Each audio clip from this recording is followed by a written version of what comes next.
Kitab 1 Petrus 1 ayat yang ke-22 dalam terjemahan Firman Allah yang hidup menuliskan, "Sekarang saudara dapat memiliki kasih sejati terhadap setiap orang. Sebab pada waktu saudara percaya bahwa Kristus menyelamatkan saudara, jiwa saudara telah dibersihkan dari sifat mementingkan diri sendiri dan dari kebencian. Jadi, berusahalah supaya saudara sungguh-sungguh saling mengasihi dengan segenap hati." Dapat dikatakan ayat di atas adalah semacam screening atau tes tentang realita kelahiran baru yang dialami oleh jemaat atau orang-orang Kristen. Jika memang orang yang bersangkutan betul-betul telah mengalami kelahiran baru, seharusnya pada saat yang sama juga terjadi pembersihan jiwa dari berbagai sifat mementingkan diri sendiri ataupun kebencian, sehingga tidak ada lagi ganjalan dalam batinnya terhadap siapapun. Sebaliknya, dari dalam batinnya ada luapan kasih ilahi yang tulus, murni terhadap semua orang.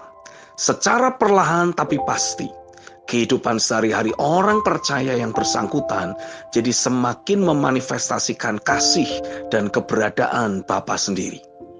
Kira-kira berapa banyak orang Kristen yang bisa lulus tes atau screening dengan menggunakan ayat di atas? Dalam berkecimpung di dunia pelayanan yang sudah saya jalani hingga sejauh ini, ada banyak orang Kristen, bahkan para pendeta atau pemimpin rohani yang saya jumpai masih terus menyimpan ganjalan, kemarahan, kekecewaan, kepahitan, dendam, dan banyak bentuk emosi negatif lainnya. Sehingga kehidupan mereka tidak pernah betul-betul ditembusi, dipenuhi, apalagi meluap dengan kasih Bapa. Dan konsekuensinya otomatis juga tidak akan pernah bisa memanifestasikan keberadaan Bapa dalam kehidupan sehari-hari mereka. Padahal tujuan utama Yesus datang ke dalam dunia ini dan mati di kayu salib bagi penebusan umat manusia adalah justru menghantarkan umat manusia untuk dapat terhubung dengan keberadaan Bapa sendiri. Injil Yohanes pasal yang ke-14 ayat yang ke-6 dalam terjemahan versi mudah dibaca menuliskan, Yesus mengatakan, "Akulah jalan, kebenaran, dan hidup. Satu-satunya jalan menuju Bapa hanyalah melalui aku."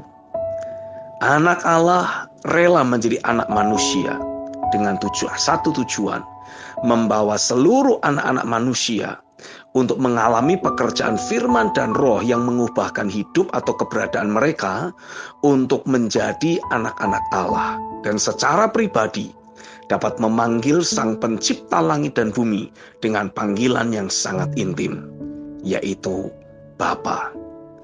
Ada banyak orang percaya yang mengalami kelahiran baru secara tidak semestinya. Sehingga walau mereka menjalani kehidupan sebagai orang percaya, tapi tidak pada tempatnya. Mereka menjalani kehidupan yang penuh dengan kekalahan, penuh pergumulan, ataupun tekanan hidup. Sama seperti bayi yang lahir prematur, terus bergumul untuk bisa tetap hidup, membutuhkan banyak alat bantu untuk bisa terus bertahan hidup. Sehingga ketika sudah bertumbuh pun, selalu didapati ada banyak cacat celah yang terus mengikuti perjalanan hidupnya. Orang-orang percaya yang mengalami kelahiran baru secara tidak semestinya, ada banyak kita jumpai di sekeliling kita.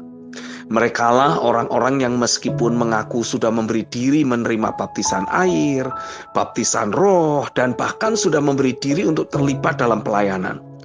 Tapi kehidupan sehari-harinya masih terus penuh dengan pergumulan, penuh masalah, hidupnya penuh dengan konflik batin, dikuasai oleh berbagai gejolak emosi negatif, selalu menuntut untuk diperhatikan, mudah tersinggung, kecewa, menyimpan ganjalan dan sakit hati atau kepahitan. Pendek kata, sepanjang perjalanan kerohanian mereka, harus selalu ada orang-orang lain yang secara khusus ditujukan untuk mengasuh, memperhatikan kebutuhan-kebutuhan emosional mereka, atau mereka akan terus menunjukkan kerewelan dan high maintenance dalam kehidupan mereka. Saya berdoa, biarlah tangan Tuhan sekali lagi membawa kehidupan orang-orang percaya tersebut untuk mengalami perjumpaan pribadi dengan Tuhan dan terus diubahkan melalui pekerjaan firman dan roh di dalam hadirat-Nya. Amin.